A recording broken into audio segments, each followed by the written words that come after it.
Capitalism is an economic and political system in which a country's trade and industry are controlled for profit. Profit would have to be the only reason for making Kung Fu Panda 4. I'm Ronald Young Jr., and I'm leaving the theater.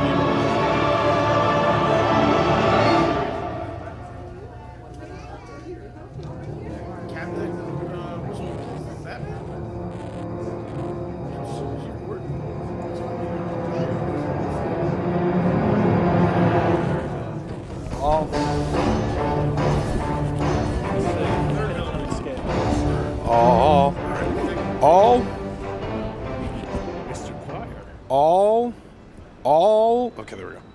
All right, this is Ronald, and I am leaving the theater after seeing Kung Fu Panda 4.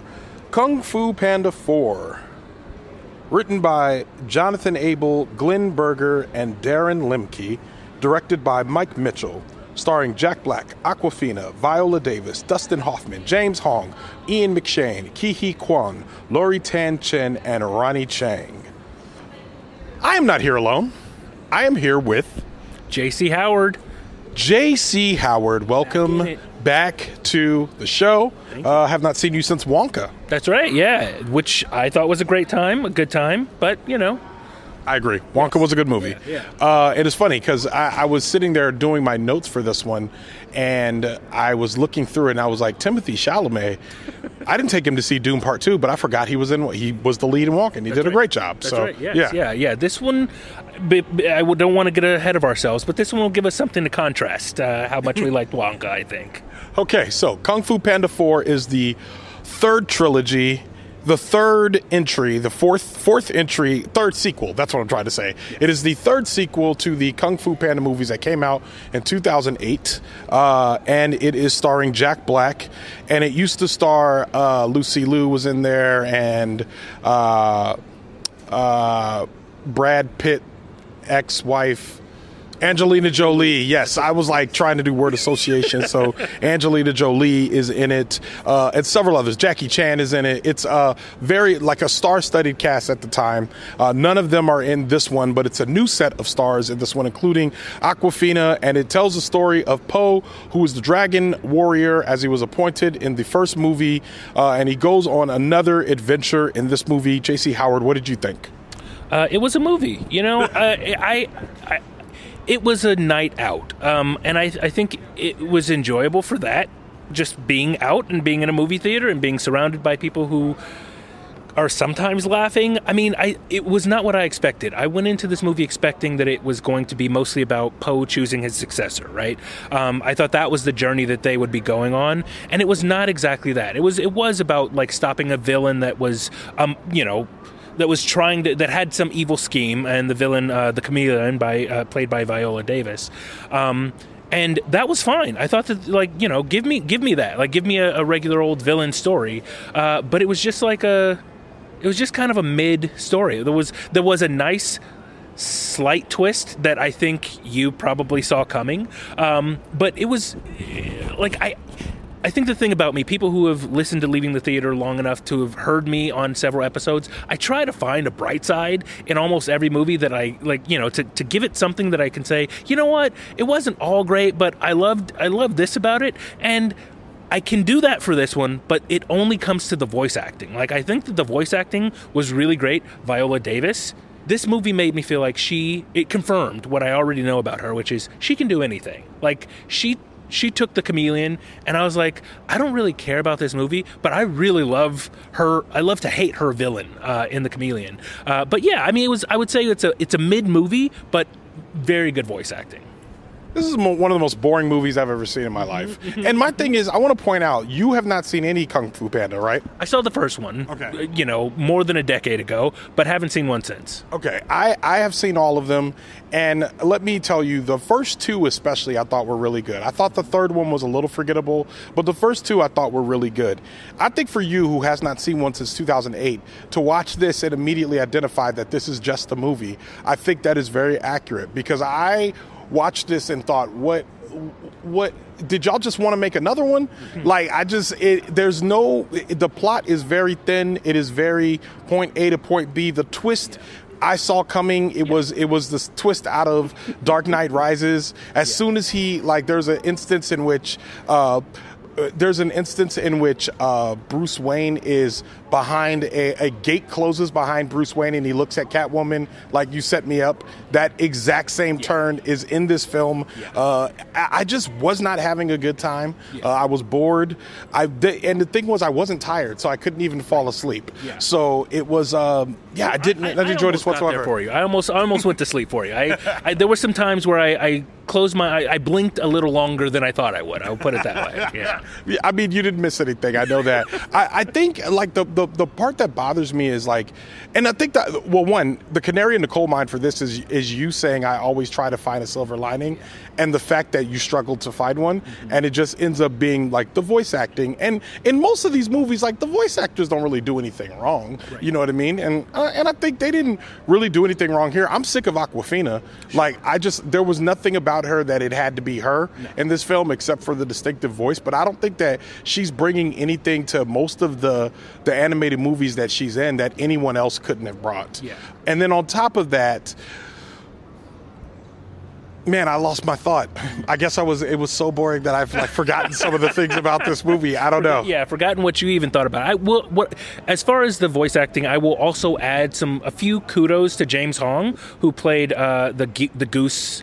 Goose Dad. Yeah. And because he's 95 years old, and true.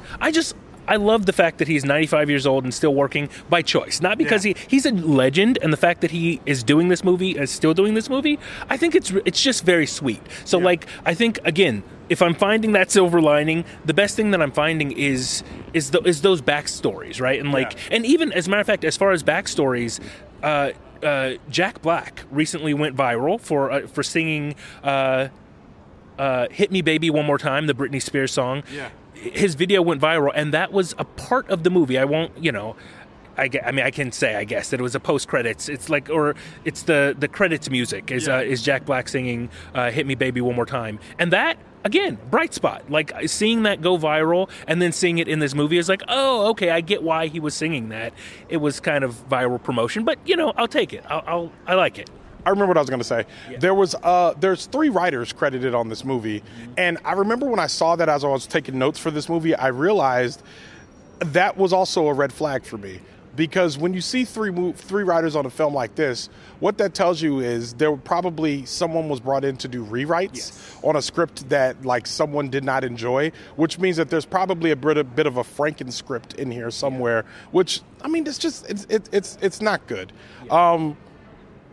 I'll go ahead. I feel like you're about to say something. I wasn't going to be labor to point. I was going to get straight to ratings, but you tell me. All I was going to say is that I won't blame it for being disjointed. It wasn't exactly disjointed. It seemed cohesive, but it was just like a cohesive yawn. It was just like, okay, fine. We did it. We did the movie. Yeah. Someone contracted it. We paid a bunch of people, and the movie's out there, so we've done it. A cohesive collective yawn. I agree.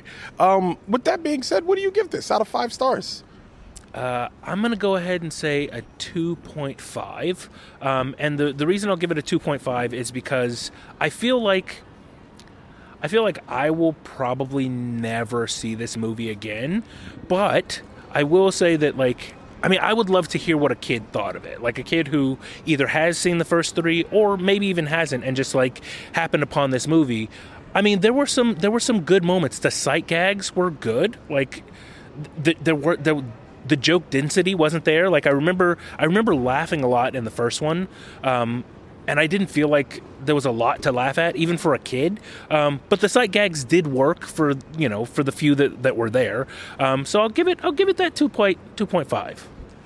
I'll give it a 2. And I think if I take that kid to see Spider-Man before this, they're going to be mad at me because they're going to be like, I thought we were seeing good movies today. They'll be like, I thought we were friends. And then you took me to see this. Exactly. I think it was boring. It was predictable. I remember about 10 minutes in, I was starting to feel like, I just got to get through this. and I don't, you know what I mean? Like, and I don't like that feeling in a movie when I'm just like, I got to get through this. And normally when that happens, there's some sort of twist that draws me in. This did not have it. The minute I see Awkwafina show up, I know where they're going. I know what they're doing. It wasn't it. I give it 2 of 5 stars. Yeah. And with that,